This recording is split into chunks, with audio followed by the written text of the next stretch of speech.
और मैंने सोचा कि हाँ, ये कुछ लोग बाबा साहब के राष्ट्र चिंतन पर इन लोगों ने अपनी लेखनी चलाई होगी। इरफान साहब का आर्टिकल मुझे लगा कि उन्होंने रिसर्च किया और बाबा साहब अंबेडकर के राष्ट्र चिंतन पर उन्होंने प्रकाश डाला।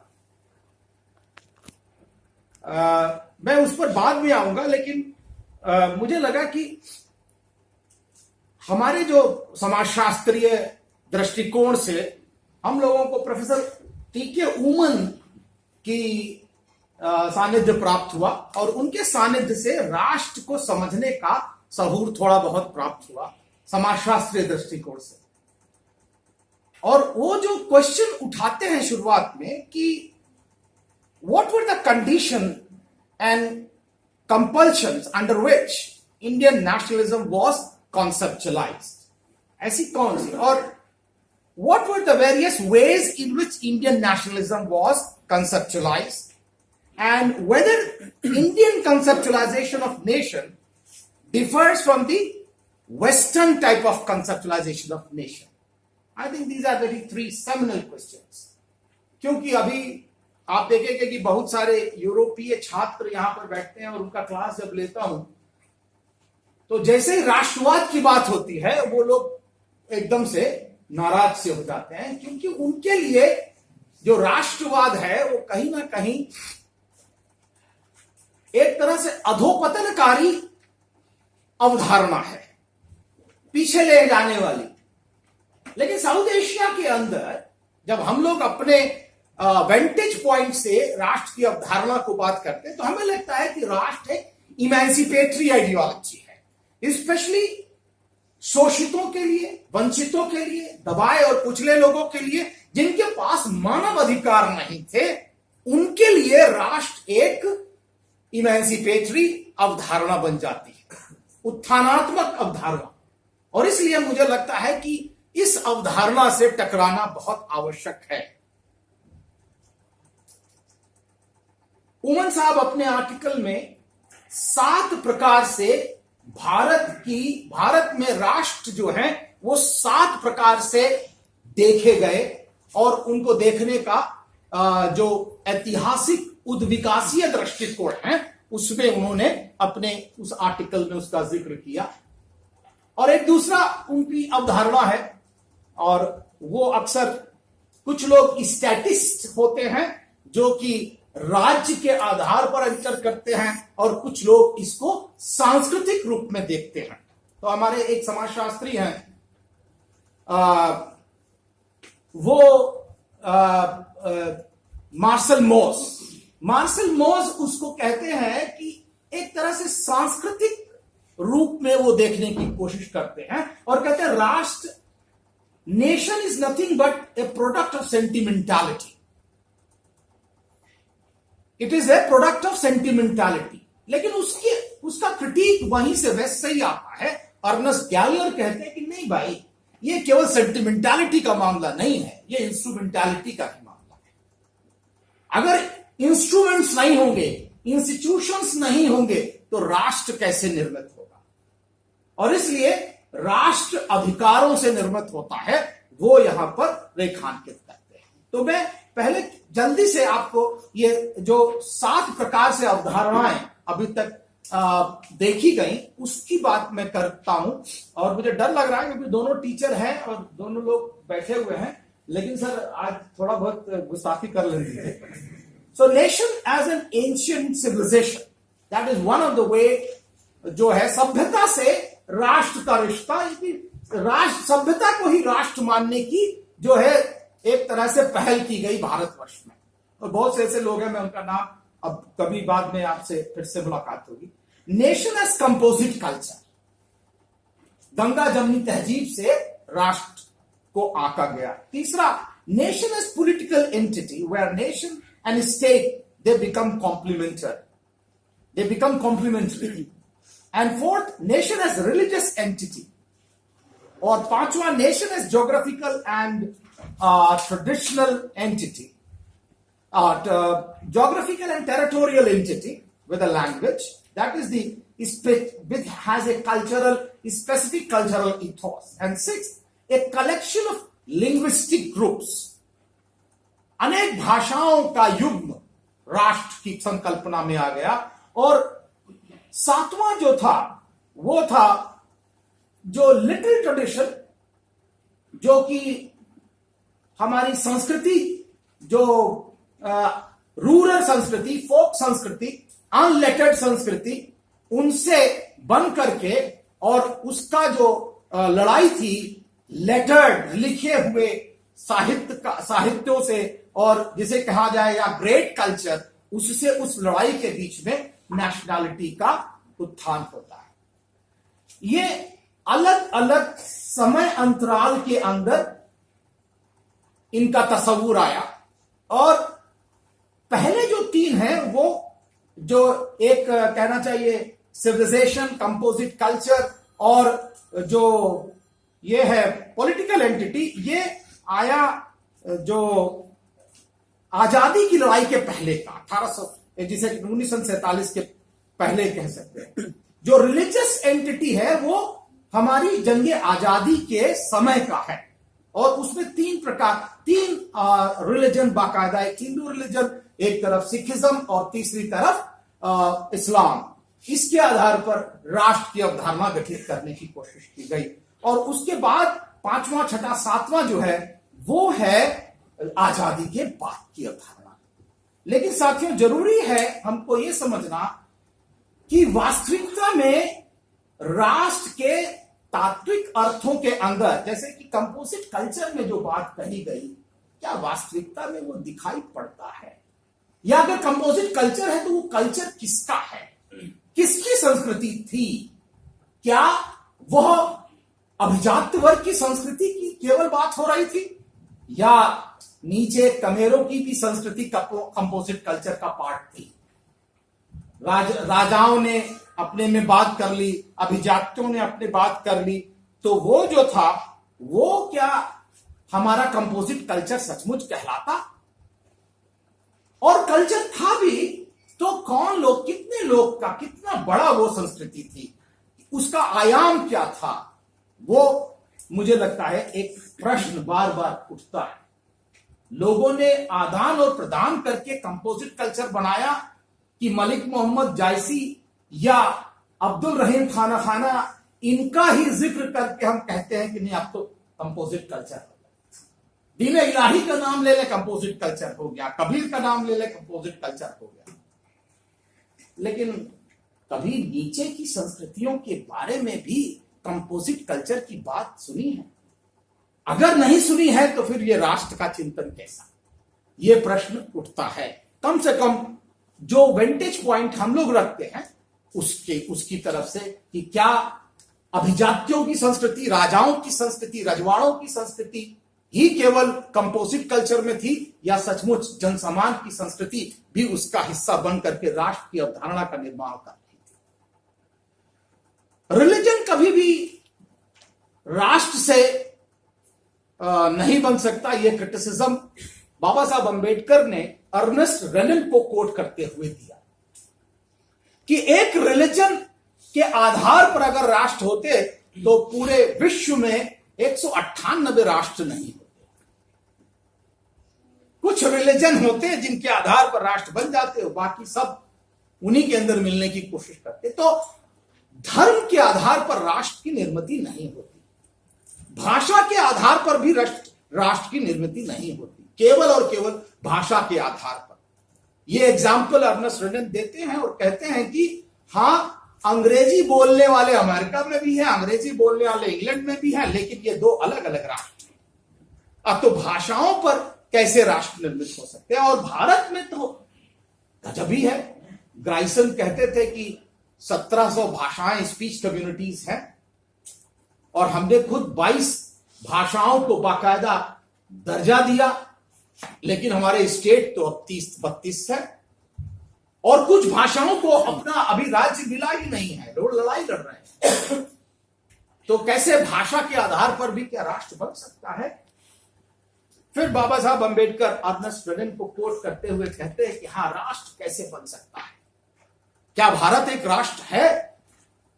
और वो उद्धृत करते हैं and he says this line he quotes that even national poet of Bengal does not think that India is a nation.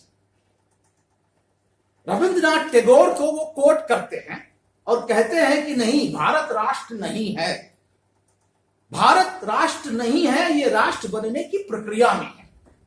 फिर वो उत्तर देते हैं कि भारत राष्ट्र क्यों नहीं है। और मोहनदास करमचंद गांधी और उनके जितने भी लोग थे उनसे वो वार्ता कर रहे हैं, 1928 की बात है। और वो कहते हैं कि जितनी जल्दी ये है हम समझ रहे कि हम राष्ट्र नहीं है, उतनी जल्दी हम ये प्रयास शुरू करेंगे कि हम राष्ट्र बनने की प्रक्रिया में चले जाएं। We are not a nation and why we are not a nation, ये पहला क्वेश्चन उन्होंने आंसर किया। How can a country, how can a people divided in thousands of caste be a nation? हजारों जातियों में बटा हुआ समाज राष्ट्र कैसे हो सकता है? जातियां वैमनस्य फैलाती हैं, जातियां दुर्भावना फैलाती हैं, जातियां एक दूसरे के प्रति ईर्ष्या पैदा करती हैं, वो राष्ट्र कैसे हो सकता है?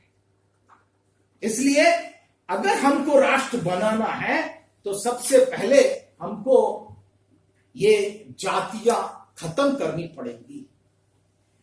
और इसलिए वो कहते हैं कि भाई ठीक है, अब ये जातियां हैं और ये किस प्रकार से संघर्ष कर रही हैं आपस में, इसलिए हम राष्ट्र नहीं है, तो राष्ट्र बनाने की प्रक्रिया क्या है? What is the way the nation can be built? और वहीं पर वो कहते हैं कि अगर हमको राष्ट्र की संकल्पना रखनी है तो सबसे बड़ी बात है कि विस्मृति हमारे साथ होनी चाहिए। Forgetfulness is one of the most important characteristics of nation building. अगर हम भूलने की, विस्मृति में नहीं है, बड़ा कॉन्ट्रोवर्शियल है। स्पेशली जब मैं पेपर पढ़ रहा था तो स्पेशली अफ्रो अमेरिकन तो बड़ा नाराज हो गए कि आप कहते हैं कि हम अपनी पूरी की पूरी 400 साल 450 साल की जो है अपनी गुलामी भूल जाए। ये कैसे हो सकता है? ये नहीं हो सकता है। और कैसे जो है हम भूल जाएं? सचमुच ये बात सही है, लेकिन मुझे लगता है कि अर्नेस्ट रेनिन को कोट करते हुए बाबा साहब इसलिए कह रहे थे कि जो लोग वर्चस्ववादी हैं कम से कम वो तो विस्मृति में जा ही सकते हैं। अपने वर्चस्व को कायम रखने के, नहीं मैं तो अभी भी वही हूं, मैं कैसे हल्की मुठिया पकड़ लूं? मैं अगर मैं पकड़ लूंगा तो मेरी तो जान चली जाएगी, तो मैं हमेशा सामंत रहूंगा। मुझे लगता है उनको भूलना पड़ेगा अगर राष्ट्र का निर्माण करना है कि नहीं, मैं हमेशा I will not always be the ruling elite of the society, pattern should change the hand. और इसलिए साथियों, बाबा साहब अम्बेडकर ने कहा कि अगर किसी राष्ट्र की उत्पत्ति, उत्थान होना है, अगर वो बनना है, तो सबसे पहले उन समाजों को, उन समूहों को जिनके पास कभी अधिकार नहीं है, उनके अधिकारों को सुनिश्चित करना पड़ेगा। और मुझे लगता है यहां पर बहुत इंपॉर्टेंट है कि राष्ट्र केवल और केवल एक सांस्कृतिक संकल्पना नहीं है। राष्ट्र के साथ साथ एक राजनीतिक संकल्पना जुड़ जाती है जिसको नेशन और स्टेट कहा जा सकता है। केवल राष्ट्र जो है वो, नेशन एक सांस्कृतिक संकल्पना हो सकती है, एक लोग है, उनका संस्कृति है, उनकी बोली है, उनकी एक हमारे यहां जो है चौहद्दी है। लेकिन अगर उसके साथ साथ अगर हम आज के वर्तमान समय में राष्ट्र की संकल्पना कर रहे हैं तो उसके साथ साथ संवैधानिक संस्थाओं का निर्माण भी आवश्यक है। और संवैधानिक संस्थाएं जो है सुनिश्चित करती है अधिकारों को। और स्टेट क्या है? स्टेट क्या पुलिस करेगा? स्टेट क्या देखेगा? अधिकारों को देखेगा। अगर अधिकार ही नहीं है तो स्टेट ठन ठन गोपाल कुछ नहीं कर पाएगा, किसकी सुरक्षा करेगा? तो इसलिए राष्ट्र के निर्माण के लिए अधिकारों का की स्थापना बहुत आवश्यक है। और इसलिए साथियों, जो लोग इस गलती में हैं कि नहीं हम केवल धर्म के आधार पर राष्ट्र बना करके और चला ले जाएंगे, मुझे लगता है उनको अपनी नींद से उठना चाहिए, क्योंकि हमारे पास पाकिस्तान का एक इंपेरिकल उदाहरण है। पाकिस्तान की अवधारणा, उस राष्ट्र की अवधारणा रिलीजन के आधार पर हुई थी, धर्म के आधार पर। लेकिन क्या वो अवधारणा मुकम्मल थी? अगर केवल राष्ट्र केवल और केवल धर्म के अधिकार पे बनता तो फिर पाकिस्तान से बांग्लादेश नहीं निकलता, क्योंकि तो फिर तो मुकम्मल मिल गया था उनको राष्ट्र। लेकिन यह बात प्रमाणित है कि नहीं, राष्ट्र की अवधारणा यद्यपि शुरू होती है पृथकता से या वंचना से।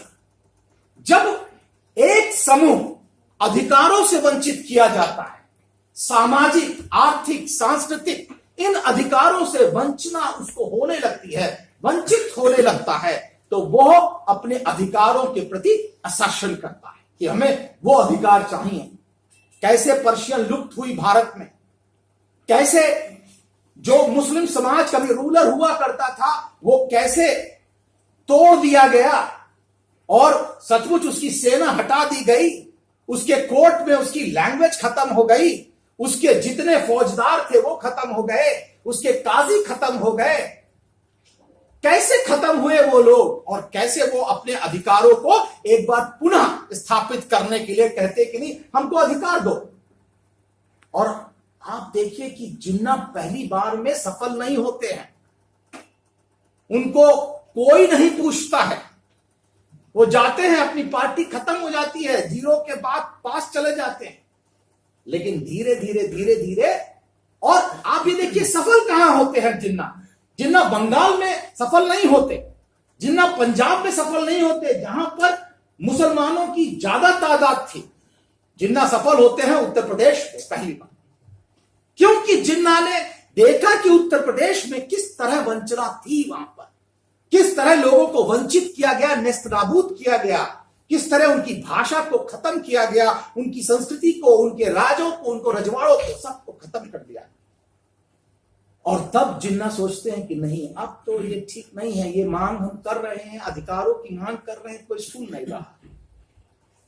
तो अधिकारों की मांग करते करते वो उस पर धर्म का मुलम्मा चढ़ाते थे।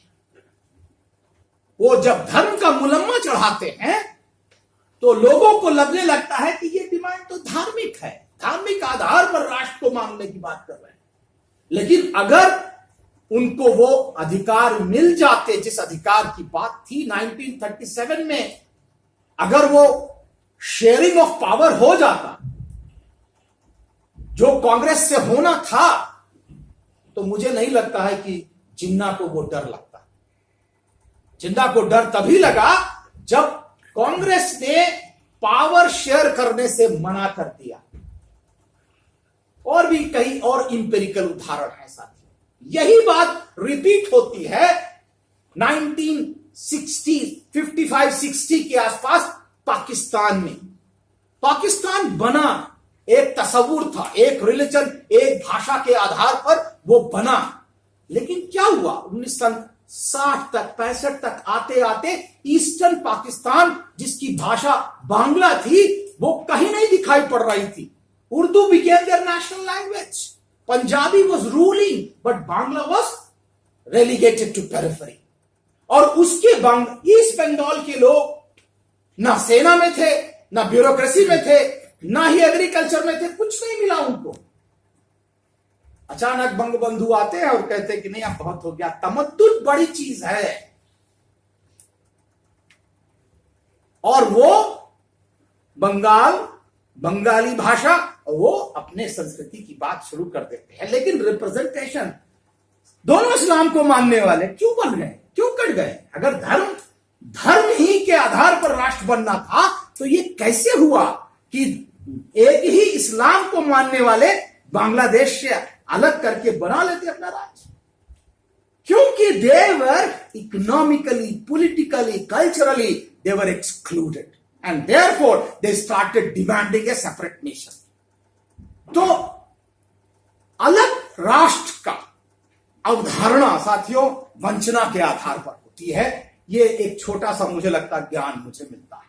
और इसीलिए बाबा साहब अंबेडकर जब partition of India that is Pakistan की बात हो रही थी, उन्होंने कहा, and I am happy that सोरियन सिटिंग, बाकायदा एक किताब अभी आई है पैरी एंडरसन की, इंडियन आइडियोलॉजी, और उसमें बाबा साहब अंबेडकर के इस partition of India that is Pakistan उस किताब का उल्लेख किया उन्होंने, और बाकायदा कहा कि Baba Saheb Ambedkar was the only person who had a book length answer to the partition of India, और उस समय किसी के पास वो आंसर नहीं था। बाबा साहब ने कहा, एब्रप्टली भारत और पाकिस्तान को मत बांटिए, इस तरह विभाजन मत कीजिए, एक केंद्र बना दीजिए और दो फेडरल स्टेट्स बना दीजिए, एक हिंदुस्तान एक पाकिस्तान, और 10 वर्ष तक इनको काम करने दीजिए अलग अलग। एक सेंट्रलाइज पावर रहेगी और उस सेंट्रलाइज पावर के अंदर उसके पास करेंसी रहेगी, उसके पास सेना रहेगी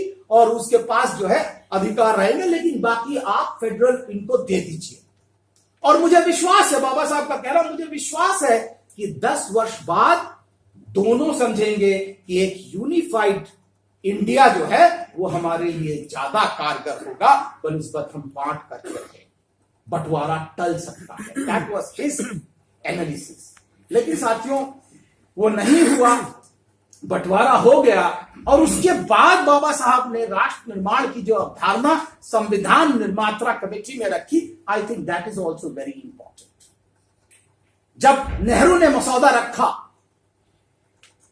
नेहरू ने मसौदा एमओयू रखा कि भाई ठीक है अब हमारा संविधान कैसे बनेगा, जरा इस पर बाबा साहब was very critical to that Nehru's memorandum.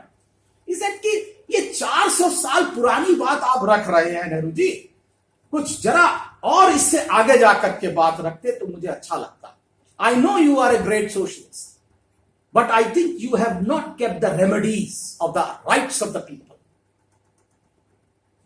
और वहां से बाबा साहब अंबेडकर ने सेल्फ रिप्रेजेंटेशन की बात शुरू करी। राष्ट्र निर्माण के लिए स्वप्रतिनिधित्व बहुत इंपॉर्टेंट है। स्वप्रतिनिधित्व उन समाजों का जिन समाजों ने कभी भी प्रतिनिधित्व नहीं किया किसी भी इंस्टीट्यूशन में, whether it was political institution, whether it was educational institution और whether it was governance institution, किसी भी इंस्टीट्यूशन में प्रतिनिधित्व नहीं किया, उन संस्थाओं के अंदर स्वप्रतिनिधित्व जरूरी है। और स्वप्रतिनिधित्व 3 कारण से जरूरी है राष्ट्र निर्माण की प्रक्रिया में। पहला, उनका मानना था कि अगर एक सरकार या स्टेट एक ऐसी व्यवस्था है जिसके अंदर व्यक्ति अपनी आकांक्षाओं, अपनी जो क्रिएटिविटी है वो उसको जो है लागू कर सकता है, अपनी कैपेसिटी को बिल्डअप कर सकता है, ऐसी स्पेस में, ऐसी जगह सभी लोगों का प्रतिनिधित्व होना चाहिए। ऐसी जगह जहां पर व्यक्ति अपनी आकांक्षाओं, अपनी कैपेसिटी, अपनी कैपेबिलिटी इनको संभाल सके, संवार सके, बढ़ा सके, उस जगह उसका प्रतिनिधित्व होना जरूरी है। And therefore he argued that a good government is not that which only gives representation to the aspiration of the people. केवल व्यक्तियों की आकांक्षाओं का प्रतिनिधित्व करने वाली सरकार ही अच्छी सरकार नहीं होती। आप कहेंगे अरे ठीक है तुम बैठो, मैं तुम्हारी आकांक्षाएं जानता हूं, मैं तो तुम्हारे लिए कानून बना रहा हूं, चिंता मत करो, ये नहीं काम चलेगा। इसलिए आकांक्षाओं का प्रतिनिधित्व करने वाली सरकार ही और स्टेट ही अच्छी सरकार नहीं होती। एक अच्छी सरकार वो होती है जो स्व प्रतिनिधित्व देती है। इसलिए self representation is important because that gives you capable to enhance your capability and capacity. दूसरा कारण, सेल्फ रिप्रेजेंटेशन किसी भी प्रजातांत्रिक समाज को बनाने के लिए आवश्यक है। अगर एक समाज के अंदर, जो कि इनएगैलिटेरियन सोसाइटी है, इनएगैलिटेरियन सोसाइटी के अंदर एक समाज हमेशा राजा है और दूसरा रंक है, और अब वो कह रहा है कि नहीं, मैं आपके लिए कानून बनाऊंगा, चिंता मत करो, मैं आपकी सब प्रॉब्लम समझता हूं। तो क्या होगा साथियों, एक समूह हमेशा राजा बना रहेगा और दूसरा रंक। तो अगर स्वप्रतिनिधित्व नहीं है तो इसलिए बाबा साहब ने कहा जो राजा हैं उनको उस राजा की स्थिति से रंक भी बनना चाहिए और रंक को राजा बनना चाहिए। The baton of power should change the hands. तब एक जनतांत्रिक और प्रजातांत्रिक समाज की संरचना होगी। जाके ना हो पैर बिवाई, वो का जाने पीठ पर। तो वो जो लोग सचमुच दम्भ झेले हैं, जो सताए हुए हैं, जो शोषित हैं, अगर वो सत्ता के गलियारों में आएंगे तो आपको भी डर रहेगा कि कल ये भी आ सकते हैं। इसलिए आज देख लीजिए क्या हो रहा है। नहीं, आरक्षण खत्म, 10% आरक्षण दे दो। मतलब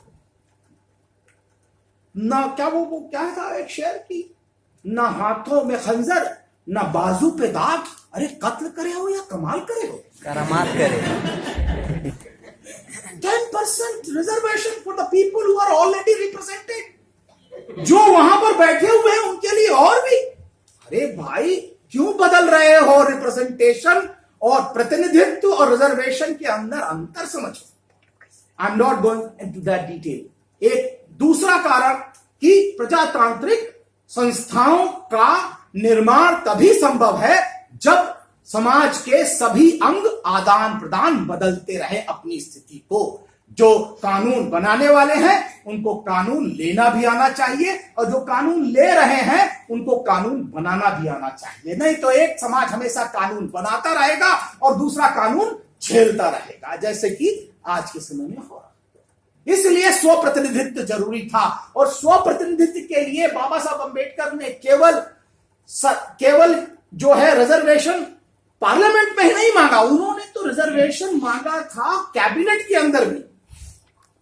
कैबिनेट के अंदर भी रिजर्वेशन मांगा क्योंकि उनको पता था कि कैबिनेट में केवल मूक और बधिर दलितों को लिया जाएगा जो कि बोलते नहीं है। जब जमाई आती है तभी, और इसलिए हमारा स्वप्रतिनिधित्व होना चाहिए। तीसरा साथियों, स्वप्रतिनिधित्व मॉरल ग्राउंड पर बाबा साहब ने मांगा। गोपाल कृष्ण गोखले 1885 में एक मेमोरेंडम देते हैं। उस समय पब्लिक सर्विस कमीशन आ गया था और उसको उन्होंने मेमोरेंडम दिया यह कहते हुए कि भाई ब्रिटानिया साम्राज्य की ब्यूरोक्रेसी में भारतीयों का जो प्रतिनिधित्व है वो केवल ना के बराबर है। And therefore dwarfing and stunting of Indian is taking place.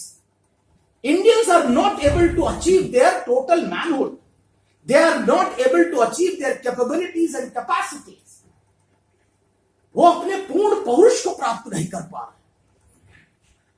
बाबा साहब अंबेडकर ने एक लाइन खींची कि भाई ब्रिटानिया साम्राज्य तो केवल 150 साल पहले आया है और 150 साल में आप अपनी कैपेसिटी, अपनी कैपेबिलिटी, अपना टोटल मैनहुड सब कुछ खो दे रहे हैं। अरे हमको देखिए, हजारों वर्षों से आपने हमको ये प्रतिनिधित्व नहीं दिया है। You have not given us representation for thousands of years. हमारी कैपेसिटी और कैपेबिलिटी का क्या है? और इसलिए साथियों, स्वप्रतिनिधित्व एक मॉरल ग्राउंड भी था, एक नैतिकता के आधार पर भी लोगों को, जिनको सदियों से, हजारों वर्षों से प्रतिनिधित्व नहीं मिला है, उनको नैतिकता के आधार पर भी प्रतिनिधित्व दिया जाना चाहिए अगर सचमुच हमको राष्ट्र का निर्माण करना है। और इसलिए साथियों, उन्होंने स्वप्रतिनिधित्व, जिसको हम बाद में रिजर्वेशन कह बैठे हैं, basically that is only self representation.